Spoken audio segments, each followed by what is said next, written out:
Vamos abrir as nossas Bíblias na carta escrita aos Hebreus. Carta escrita aos Hebreus, capítulo de número 2. Aos Hebreus, capítulo de número 2. A partir do verso de número 10.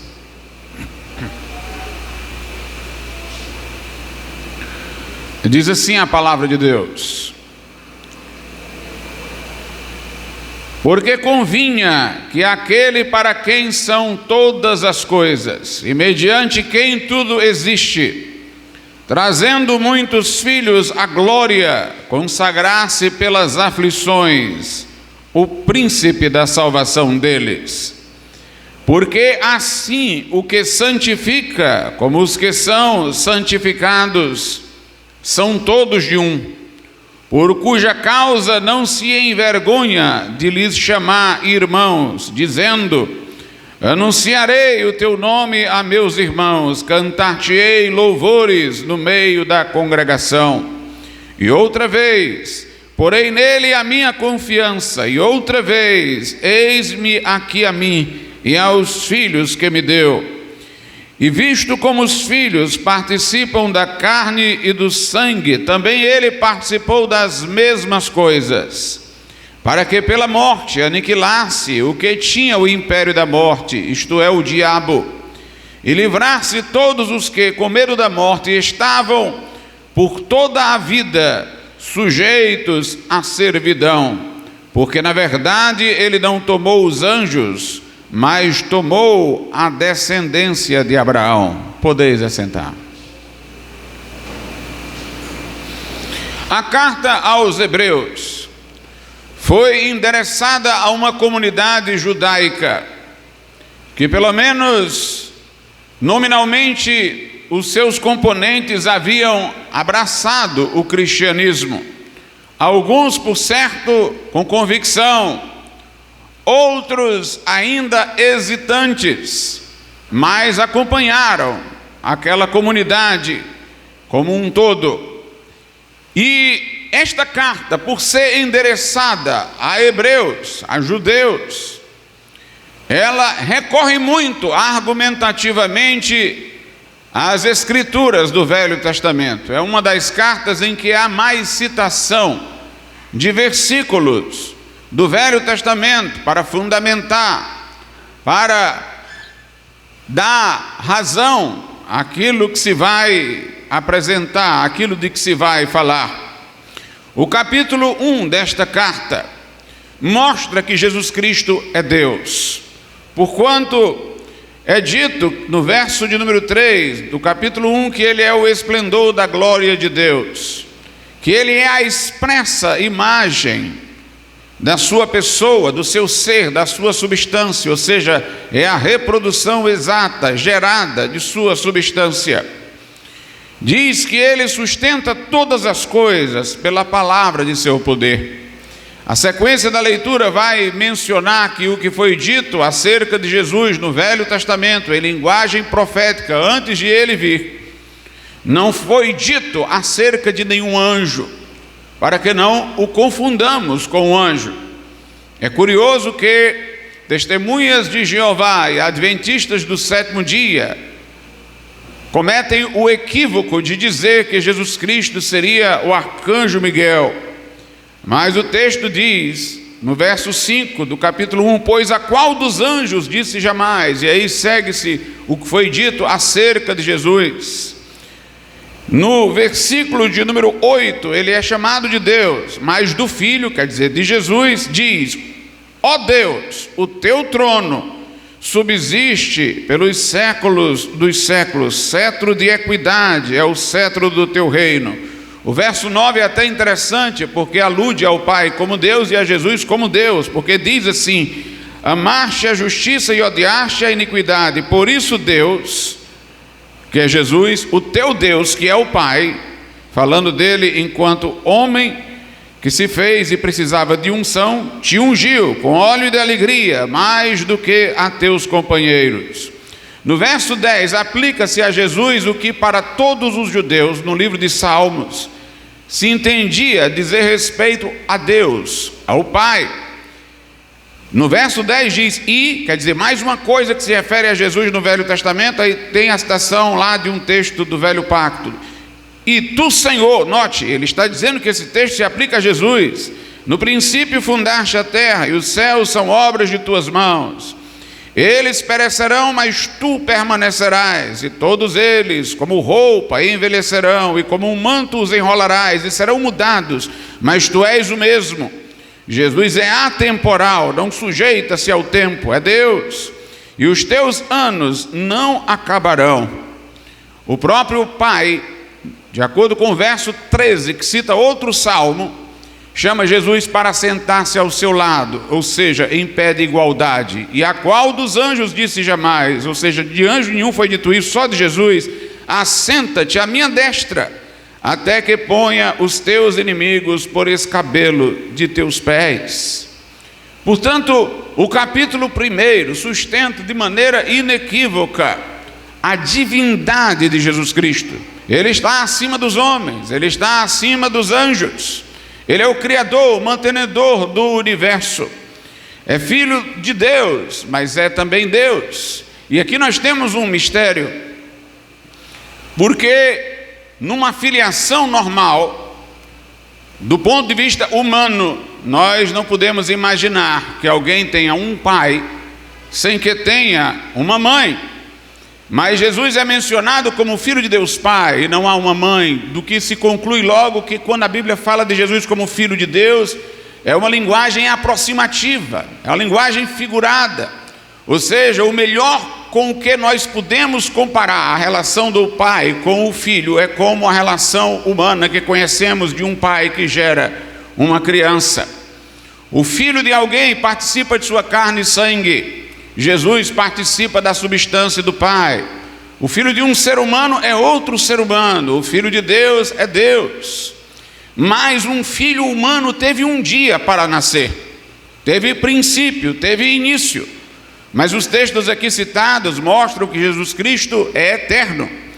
As coisas vão se envelhecer, vão se destruir, mas ele permanece o mesmo, ele é imune ao tempo. Ele é o eterno eu sou. Ele não teve princípio e não terá fim. Então ele é eternamente gerado do Pai. É um mistério que nós não conseguimos entender. O Pai o gera eternamente. Nós não conseguimos imaginar Deus sem a relação pai e filho. O pai não seria eternamente pai se não houvesse eternamente um filho. E o filho não seria eternamente filho se não fosse gerado eternamente do Pai. Jesus é como o resplendor da glória de Deus. Nós não podemos conceber a glória de Deus sem o seu resplendor. É a expressa imagem de sua substância, diz aqui o versículo de número 3. Ou seja, é como se o Pai gerando o Filho se duplicasse exatamente. E a unidade de Jesus com o Pai é uma unidade tal que a Bíblia diz que eles são uma só substância, um só Deus. Em João 10, Jesus disse: eu e o Pai somos um. Ao mesmo tempo que se distinguem como pessoa, Pai e Filho. Se Jesus fosse ao mesmo tempo Pai e Filho, não faria sentido. Porque um pai está relacionado a um filho está relacionado a um pai. Ele não poderia estar relacionado na unicidade de pessoa a si mesmo. Mas há duas pessoas, há pai e filho. E no entanto há um só Deus. Deus é um em três pessoas, Pai, Filho e Espírito Santo. Como a analogia de pai e filho é deficiente, a Bíblia usa outras também. Diz que Jesus Cristo é o verbo de Deus, por exemplo, é a palavra de Deus. Não podemos imaginar Deus sem a sua palavra. Mas o termo logos, que nós traduzimos por verbo, significa razão. Por isso que lá em Provérbios Jesus é chamado a sabedoria de Deus. Assim como nós não podemos imaginar Deus sem a sua sabedoria, não conseguimos imaginar o Pai sem o Filho.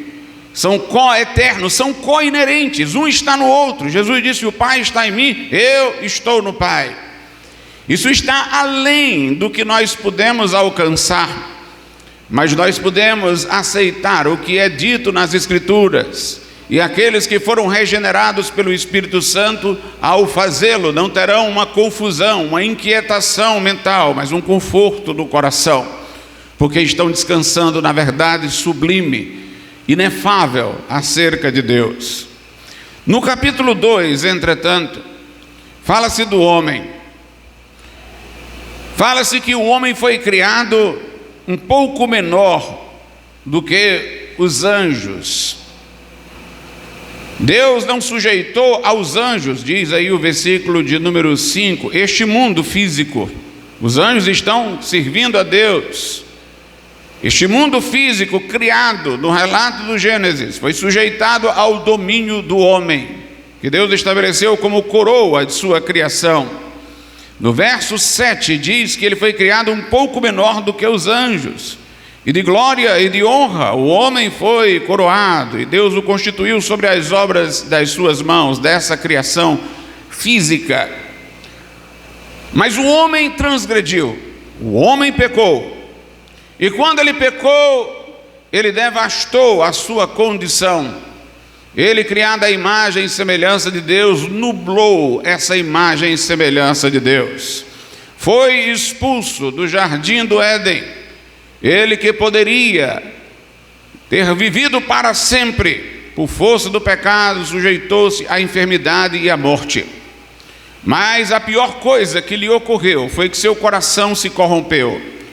O pecado que ele praticou, um ato de infidelidade, enraizou sua natureza nessa condição de infidelidade. Por isso que Lutero, Melancton, alguns dos reformadores falavam tanto da incapacidade de o livre-arbítrio humano salvar o homem. Eles não estavam falando, como alguns calvinistas falam hoje, diretamente da impossibilidade de um homem crer ou não crer. O que eles estavam dizendo é que o homem pode deliberar sobre obras exteriores, isso é o livre-arbítrio. Mas toda deliberação deste homem depende do que está no seu coração, e no seu coração há a corrupção.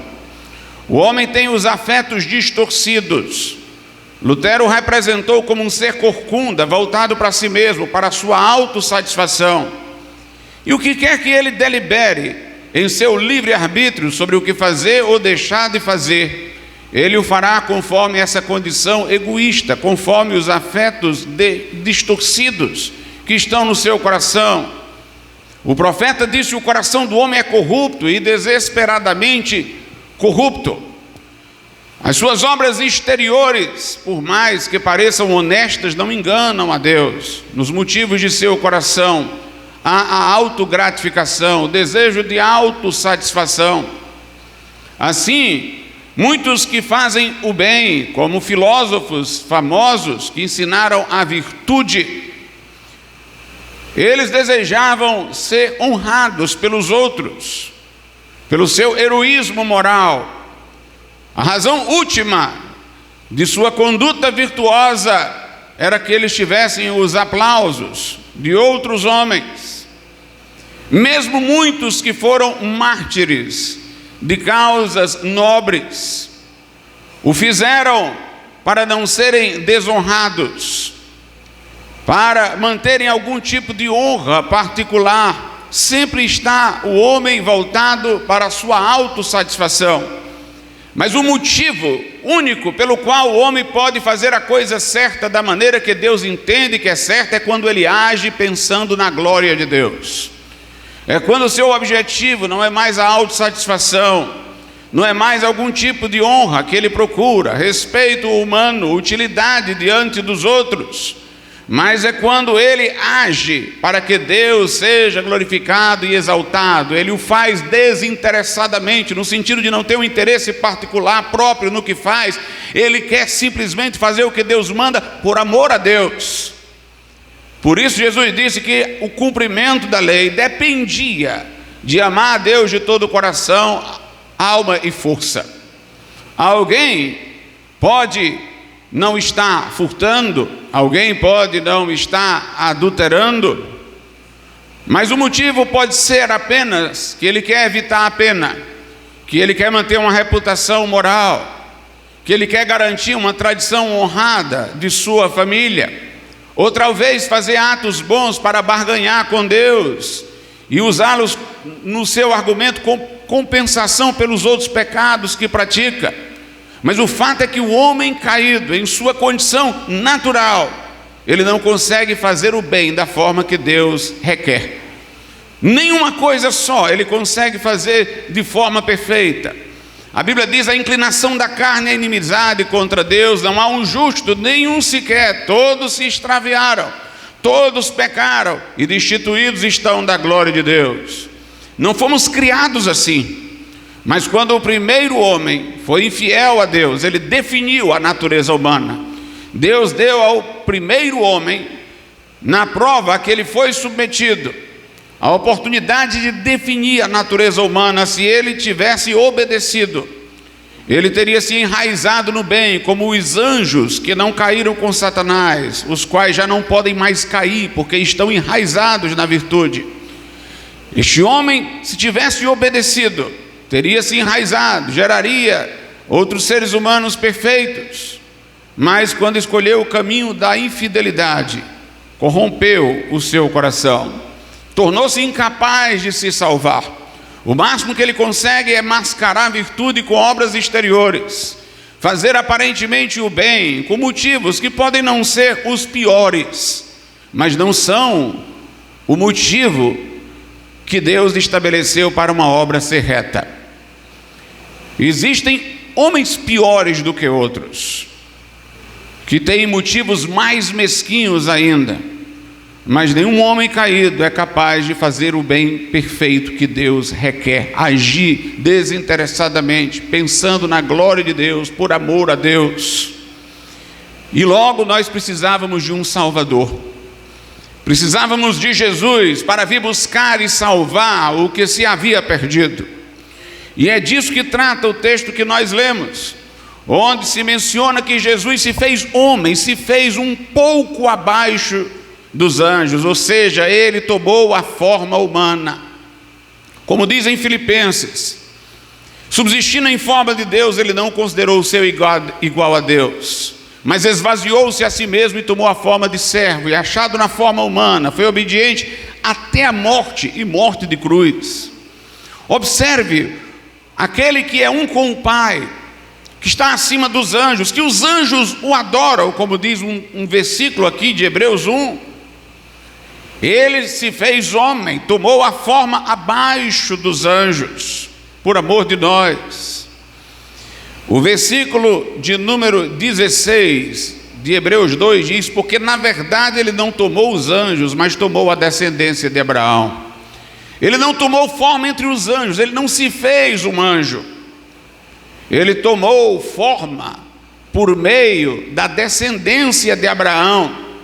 Ele veio nascido de mulher, nascido sob a lei, portanto se fez homem como nós.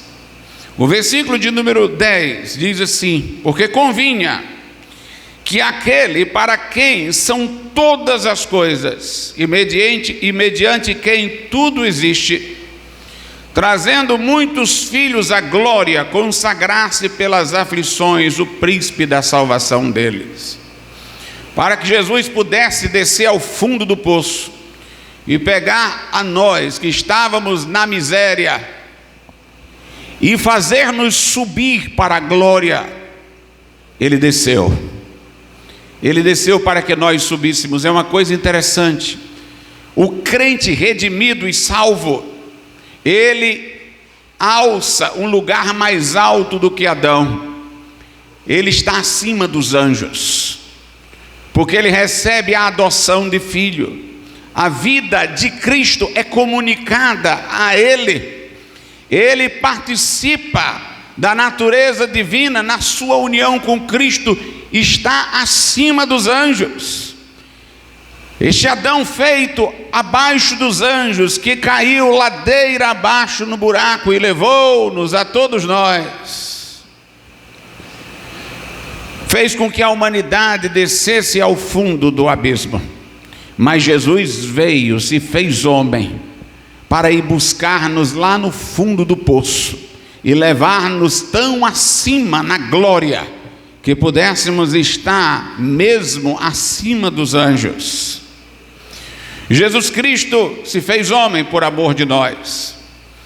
Enquanto o homem foi perfeito, nele não havia pecado, não havia mancha. Era um cordeiro imaculado e sem mancha, como diz a Bíblia. Mas tomou sobre si os pecados de todos nós. E Deus o consagrou como príncipe da salvação. Uma tradução diz: e Deus o aperfeiçoou como autor da salvação por meio do sofrimento e das aflições. Jesus tornou-se nosso Salvador através daquilo que sofreu, daquilo que padeceu. Ele levou o castigo que era para nós, ele sofreu o que era para ser imputado a nós. Sua morte foi expiatória, foi substitutiva. E seu sacrifício foi completo, seu sofrimento expiatório da nossa culpa foi perfeito. Por isso ele disse: Pai, está consumado. Por isso aqui a tradução diz que ele foi consagrado príncipe da salvação através das aflições, ou aperfeiçoado como autor da salvação por meio das aflições. Por aquilo que ele sofreu, ele se tornou o perfeito Salvador. O sangue de Jesus purifica de todo o pecado. Seu sacrifício rasgou o véu, destruiu a parede de separação, para que por meio dele o homem seja reconciliado com Deus, obtenha o perdão de seus pecados, se arrependendo destes pecados e confiando em Jesus Cristo como Salvador. E então, unido a Cristo, passe a participar da natureza divina por meio de Jesus. Ele participou da nossa humanidade para que nós participássemos da sua natureza divina. Ele participou das nossas aflições para que participássemos da sua glória. Por isso o versículo 14 diz: e visto como os filhos participam da carne e do sangue, também ele participou das mesmas coisas, isto é, das mesmas aflições.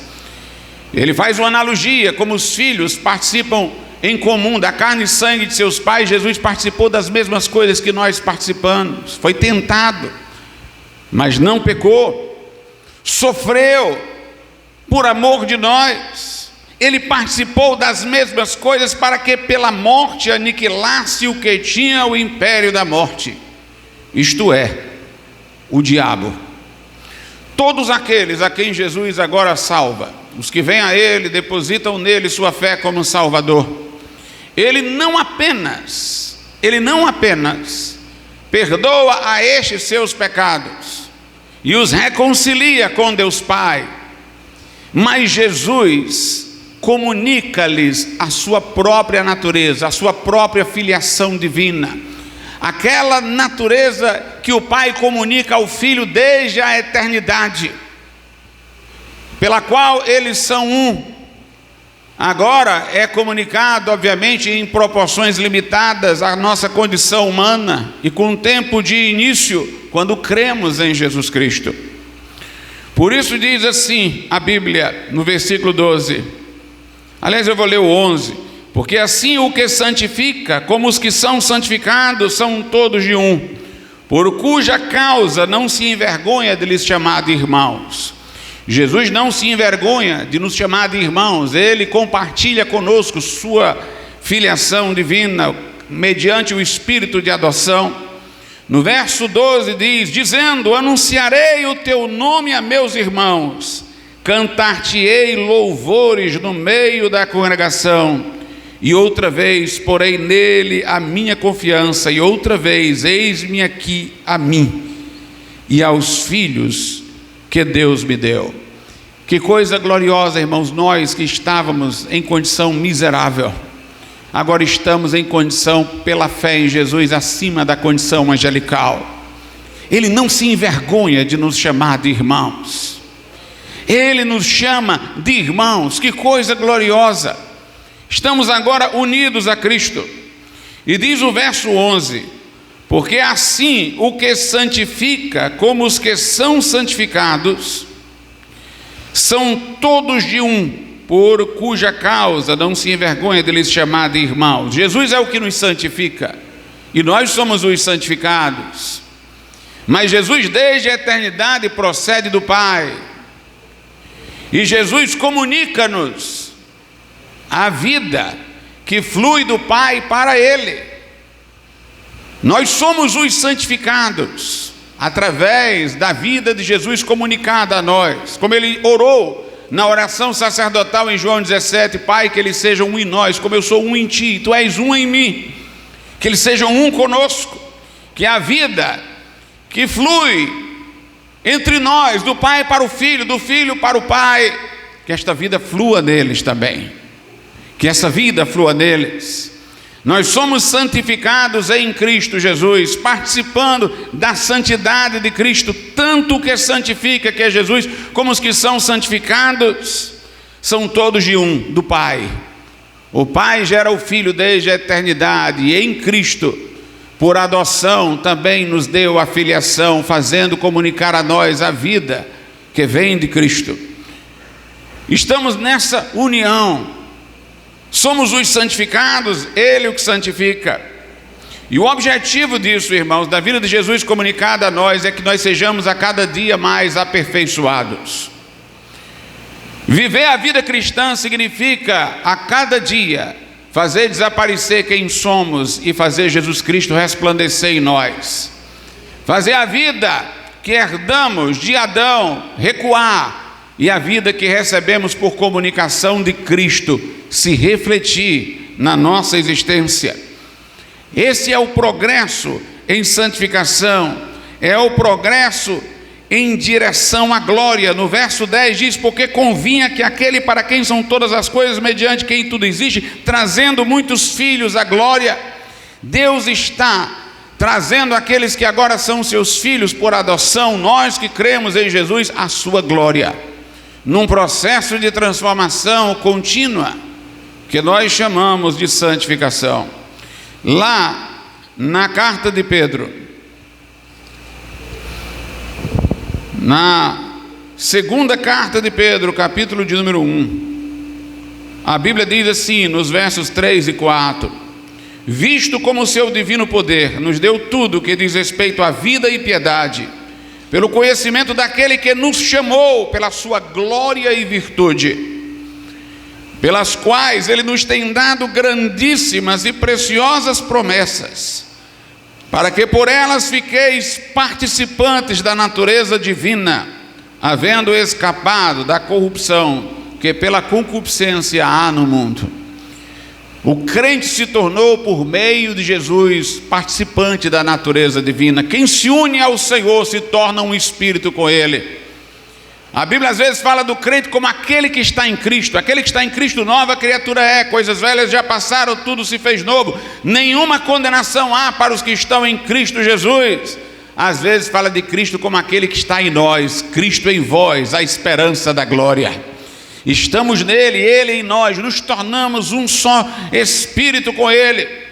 E o progresso em santificação é a vida dele triunfando sobre qualquer resquício de vida adâmica que ainda resta em nós.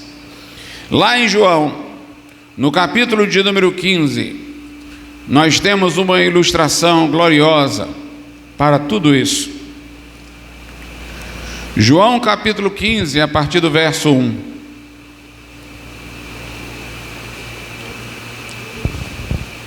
Jesus diz: eu sou a videira verdadeira, e meu Pai é o lavrador. Toda vara em mim que não dá fruto, atira, e limpa toda aquela que dá fruto, para que dê mais fruto. Vós já estáis limpos pela palavra que vos tenho falado. Estai em mim, e eu em vós.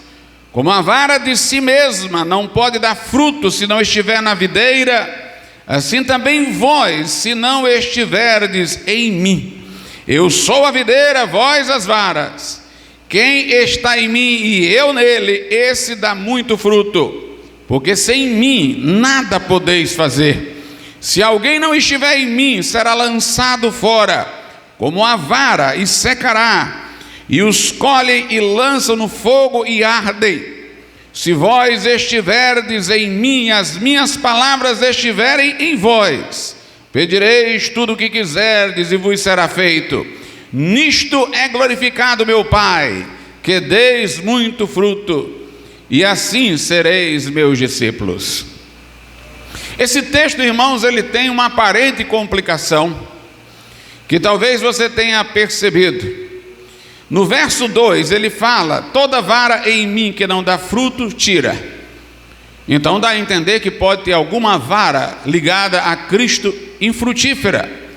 Mas ao mesmo tempo, mais adiante fala que isso seria impossível. Se você estiver nele e ele em você, você vai dar fruto. Diz aí o versículo de número 5, por exemplo: eu sou a videira, vós as varas, quem está em mim e eu nele, esse dá muito fruto.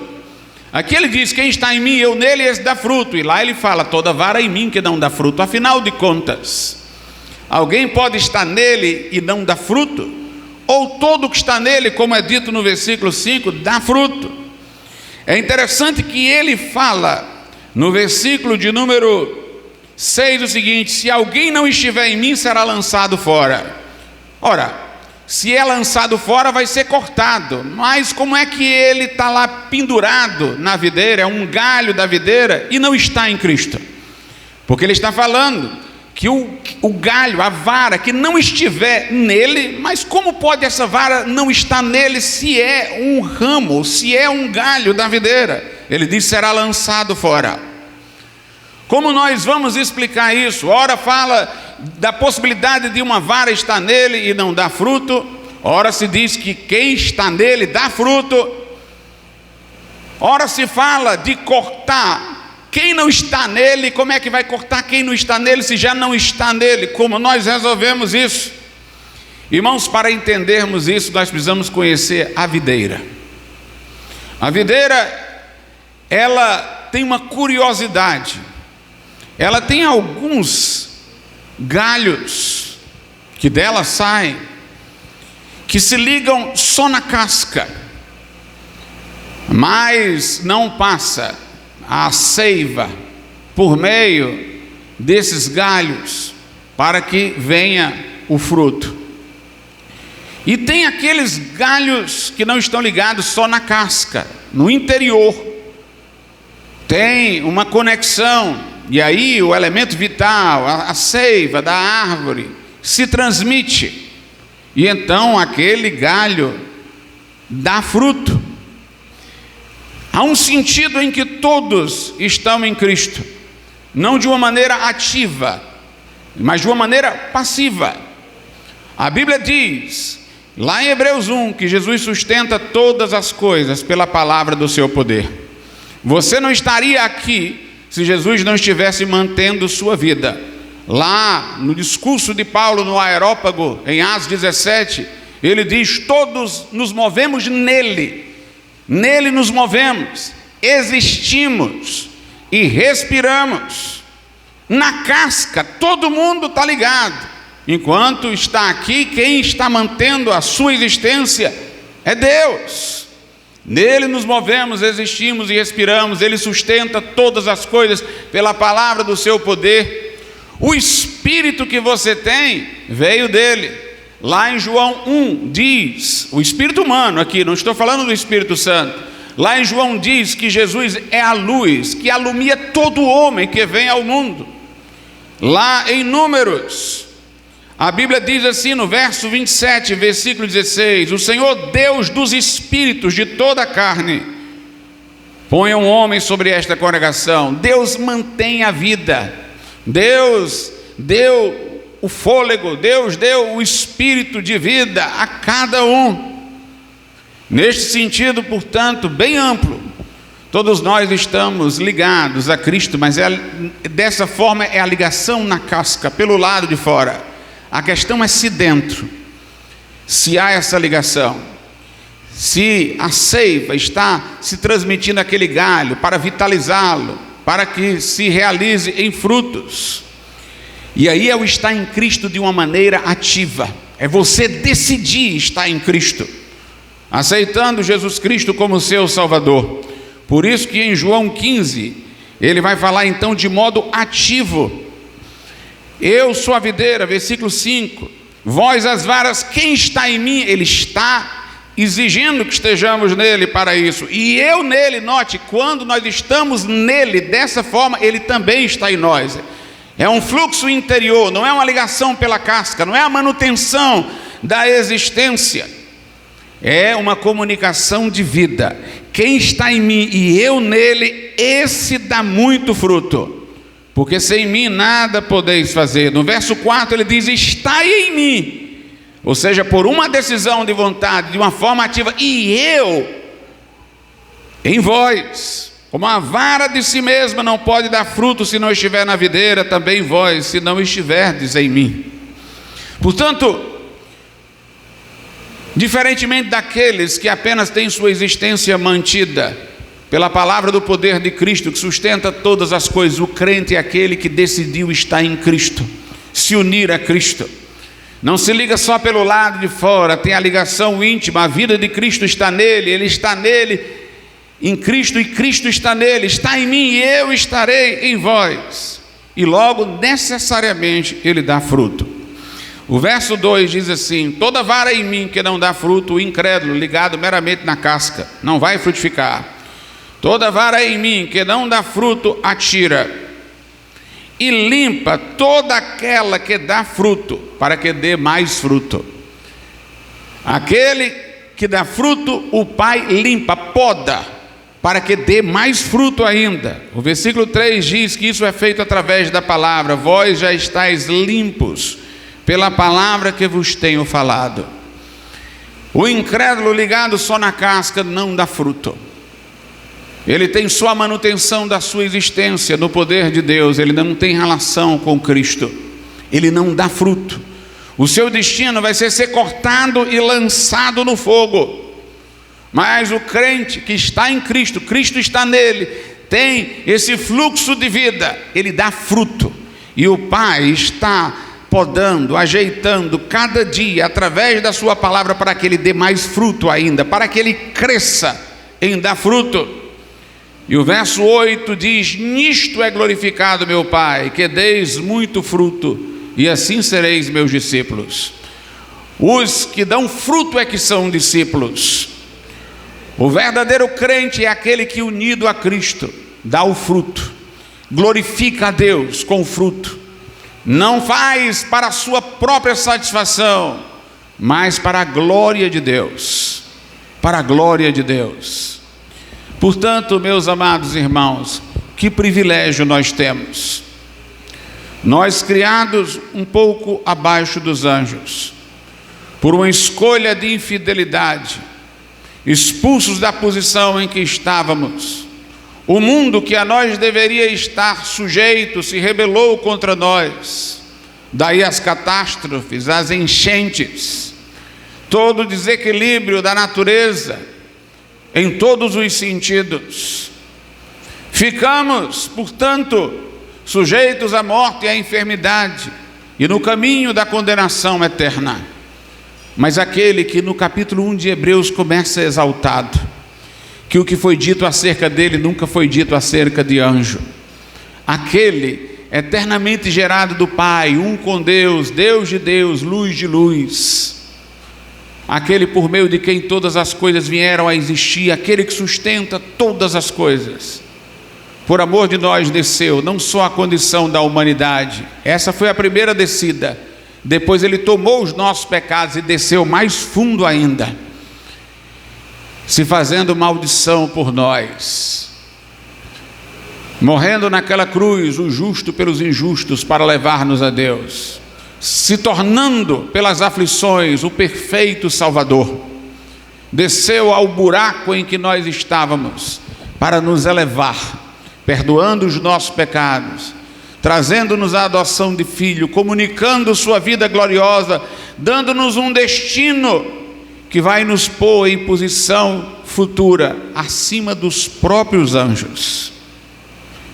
Que coisa gloriosa! Onde abundou o pecado, a Bíblia diz, superabundou a graça de Deus. Os irmãos conseguem perceber isso? por toda a eternidade, Jesus Cristo estará com um corpo humano glorificado. O próprio Deus será homem por toda a eternidade e não anjo, em Cristo Jesus, como um memorial da nossa profunda salvação, da nossa união com Ele, do fato de que agora Ele não se envergonha de nos chamar de irmãos, mas Ele diz: eu vou celebrar com eles na congregação, com os meus irmãos. A Bíblia diz: vede como é grande o amor concedido a nós pelo Pai, diz lá na Epístola de João, a ponto de sermos chamados filhos de Deus.